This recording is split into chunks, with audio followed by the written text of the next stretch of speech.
Oi, gente!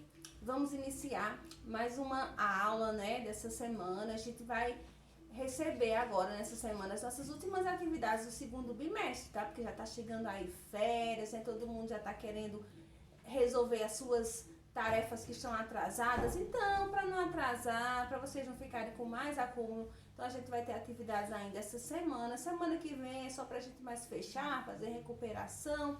Então, atentem para essas atividades que eu vou passar hoje e amanhã, para que vocês possam fazer bem direitinho todas elas, tá? E concluir as atividades que tem que entregar. Então, hoje nós teremos duas partes das nossas atividades. A primeira parte, ela é um Ampliando Fronteiras, né? Que vai falar sobre os direitos das crianças e dos adolescentes.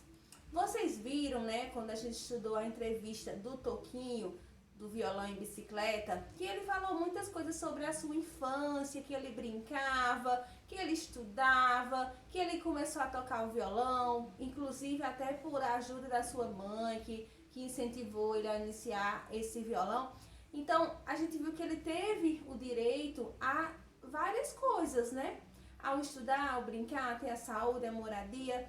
Isso são coisas que são garantidas por lei para as crianças e adolescentes. E quem tem que proporcionar isso são os adultos, são os seus tutores, a sua família. Então, será que vocês sabem os direitos que vocês têm? Os direitos que vocês têm quanto crianças? Vamos estudar um pouquinho sobre isso, certo? Então, a primeira coisa é o direito à liberdade, ao respeito e à dignidade. Esse direito, né, que se vocês quiserem ir acompanhando, vocês podem abrir o livro na página 120, tá? Esse direito, que é a liberdade, né, direito ao respeito e à dignidade, vai dizer o quê? Vai dizer que todas as crianças têm o direito a serem livres, né? Então elas não devem ficar presas, certo? Assim, em cárcere privado, presa num lugar sem poder sair. Elas também têm liberdade de opinião, de dizer o que pensam, o que acham, logicamente com muito respeito, porque a gente também precisa ter respeito com os outros. A liberdade de religião, e isso é muito importante, que quando a gente é pequeno, a gente acaba, nós vamos, né, de acordo com a religião dos nossos pais, às vezes os nossos pais levam a gente, então a gente vai conhecendo, e é importante que a gente conheça as coisas para que a gente possa ter o direito a escolher, ter essa liberdade, tá?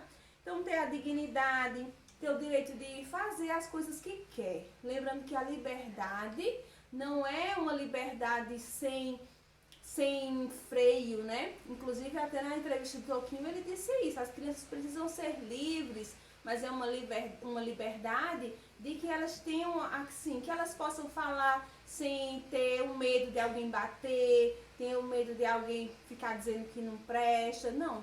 Ter esse direito, sabe, de se expressar.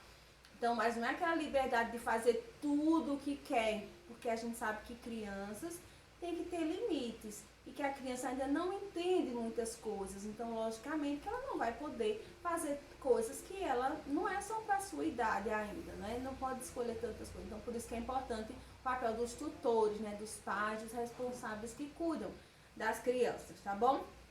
Outro direito importantíssimo é a educação, a cultura e o lazer. Todo mundo sabe que a criança tem o direito de estudar, tem o direito de se informar, de ler, de assistir filmes, de brincar. Então, isso tem que ser proporcionado para as crianças pelos seus tutores. Então, por exemplo, a escola, nós estamos num tempo de pandemia, em que o ensino está híbrido, muitos estão em casa. Então, é obrigação dos pais, certo? Favorecerem essa educação aos seus filhos, e isso é alguma coisa que está previsto na lei, na Constituição Federal. Então, se a criança, por exemplo, estiver fora da escola, não estiver estudando, os pais podem responder, inclusive criminalmente. Então, mas a gente sabe que isso são poucas vezes que acontece, mas pode acontecer, gente. É um caso muito grave. Todos têm direito à educação.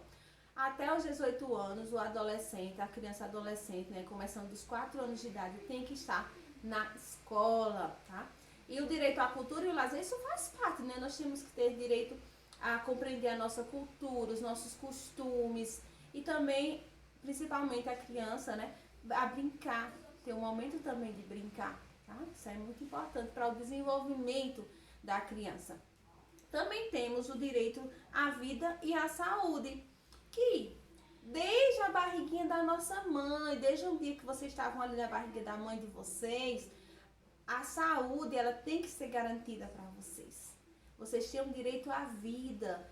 Vocês foram gerados, então vocês têm um direito à vida, e uma vida digna, com a limpeza, entendeu? Que proporciona a sua saúde, as vacinas que vocês têm que tomar, desde que estão lá no hospital que já tomam. Então tudo isso é garantido por lei, porque é um direito da criança. Então os pais não podem deixar de fazer isso, porque se eles deixarem de fazer, eles vão estar tirando um direito da criança de ter a sua saúde. Então a alimentação, que tem que ser direitinho, que tudo isso é para garantir uma boa saúde, certo? Então, dentre isso, nós temos a questão dos esportes, que os esportes podem entrar na questão da saúde, como podem entrar também na parte do lazer, não é isso? Então, são várias coisas que a gente tem direito, essas são só algumas delas, e que estão lá no Estatuto da Criança e do Adolescente. Vocês já conheciam? Ele é chamado de ECA, o Estatuto da Criança e do Adolescente, certo? Que foi instituído justamente para garantir todos esses direitos para a criança e para o adolescente. Então, um estatuto voltado somente para essas pessoas, né? Porque não é porque é criança e adolescente que não tem direito a nada. Não, tem muito direito, porque a criança e adolescente são aquelas pessoas que vão ser o nosso futuro. Então, para isso, elas têm que ter uma infância e uma adolescência sadias. E o Estatuto da Criança e Adolescente, ele vem justamente para garantir isso, né? E alguns órgãos como o Conselho Tutelar, CRAS, CREAS, Ministério Público, as próprias escolas e secretarias de saúde, de educação, buscam também garantir que esses direitos sejam atendidos para a criança e para o adolescente, certo? Então, nisso, a partir disso, vocês vão responder a essas atividades que estão no livro de vocês, tá bom? São bem curtinhas e vão precisar pesquisar um pouquinho também sobre os deveres da criança. Não é só direito, mas as crianças também têm deveres. Quais são esses deveres? Certo? E dando continuidade, vamos para a nossa segunda parte da atividade, que é sobre o conteúdo retextualização. Esse conteúdo, ele vai falar sobre texto, né? É um texto escrito ou um texto falado, um texto verbal. Então, quando a gente fala, quando a gente escreve, acho que vocês já perceberam que a gente usa coisas diferentes. Por exemplo, vejam que quando eu estou falando aqui, eu estou usando gestos, a minha expressão facial ela muda, o meu tom de voz muda, dependendo do que eu vou falar. Então, isso faz parte da fala. Já vejam que aqui na escrita, eu não tenho como ter gestos na escrita, um tom de voz. Não, na escrita eu vou me valer de quê? De sinais de pontuação, para mostrar a entonação que eu quero dar. A gente vai ter menos repetição, certo? Também não vai haver aqueles vícios de linguagem, né? Por exemplo, o né, certo? Que a gente fala muito. Pode perceber que nós falamos muito isso quando estamos, né, conversando, seja numa aula, seja numa conversa do dia a dia. Tem muitos vícios de linguagem. Então, isso está presente mais na fala e na escrita a gente acaba podando um pouco. Então, o que a gente vai perceber? Que a gente está estudando o gênero entrevista. E nós sabemos que o gênero entrevista, ele nasce da oralidade. As pessoas conversam entre si com perguntas e respostas. E aí, depois dessas entrevistas, elas são passadas para o papel. Aqui, se vocês observarem, na página 122, a gente tem um trechinho da entrevista Violão e Bicicleta, da entrevista do Toquinho. E a gente vai observando que naquela parte, ela foi feita oralmente, depois foi passada para o papel. E a gente vai observando que lá não tem vícios de linguagem, não tem repetições, sabe? Não tem aquelas palavrinhas que fazem parte da oralidade. Então, não tem. Então, será que houve alterações na entrevista original antes da publicação? Com certeza, houve alterações.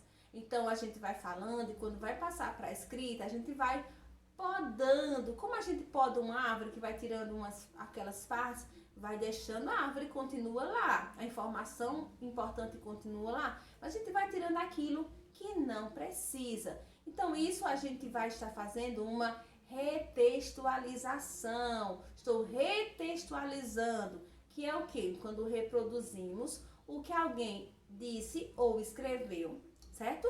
Então, alguém disse ou escreveu uma coisa, eu vou lá e vou reproduzir, reformulando essa fala ou esse texto. Não vou fazer algumas alterações, eu não vou fazer da mesma forma que foi dito. Então, esse processo recebe o nome de retextualização, certo? Então, vou dar um exemplo. A gente está assistindo um filme, né? Tá lá o filme, o gênero filme lá. Depois eu vou contar para minha mãe o que aconteceu no filme. Então, eu vou fazer uma retextualização. Vejam que lá tá na linguagem falada, os personagens falando, né? Tem uma linguagem própria. E aí eu vou falar também, só que eu vou usar outras palavras, eu vou modificar um pouco aquilo ali que foi dito. Eu vou dar uma resumida, dizer com as minhas palavras. Isso é uma retextualização. Vamos pensar um pouquinho na entrevista. Olha só, eu coloquei aqui duas entrevistas hipotéticas, né, que eu criei aqui para mostrar para vocês esse exemplo. Primeiro, a entrevista oral. Vamos fazer de conta que teve essa entrevista. O entrevistador pergunta, quer dizer, quando você decidiu que se tornar um músico, já era algo antigo? Aí o entrevistado fala, bom, isso foi desde sempre, né? E eu nem sei direito quando, mas sei lá, acho que já nasci músico. Não que eu soubesse tocar, né, instrumento, mas a música estava dentro de mim. Então é mais ou menos, né? Vejam que na fala a gente vai dando essas paradas, a gente vai botando um um né, coisas que na hora que você vai escrever você não vai reproduzir. Então veja na entrevista escrita como ficou reproduzido. O entrevistador ficaria: quando você decidiu se tornar um músico? Vejam que a gente deu uma enxugada ali, tirando essas coisas que não necessitavam, né? Como quer dizer essas pausas e tal. E o entrevistado: acredito que desde que nasci já era músico. Logicamente, não no sentido de tocar algum instrumento, mas a música já estava dentro de mim. Então vejam que a gente conseguiu colocar o que tinha sido dito antes, mas de uma forma mais enxuta, né? De uma maneira sem muitas repetições, sem muitas coisas desnecessárias. Não que não seja necessário, na fala tudo é importante, mas na hora de escrever não precisa, né? Então, para saber mais um pouquinho, essa retextualização ela pode acontecer do oral para o escrito, né? Como na entrevista, primeiro foi falado, depois se escreveu. Do oral para o oral, como eu dei o exemplo do filme, né? Eles estavam falando lá no filme, depois você foi falar também, contar para outra pessoa. Do escrito para o oral, por exemplo, você lê um texto, depois vai contar para alguém aquele texto. Do escrito para o escrito, você escreveu um texto, depois vai escrever com as suas palavras aquele mesmo texto.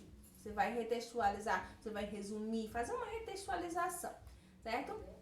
Então, vocês vão responder a atividade que está aqui, prestando atenção, querendo o caderno de produção textual. Por quê? Porque ele tem um texto para vocês retextualizarem. Uma entrevista que está lá escrita de forma oral e vocês vão transformarem, como eu fiz aqui, com essa entrevista que eu criei aqui para essa aula, vocês vão fazer da mesma forma. Vão tirando aquelas coisas que são desnecessárias e vão criando as frases para que elas fiquem bem enxutinhas para a escrita, tá bom? Então é isso, espero que vocês tenham entendido. A gente se vê na nossa próxima aula.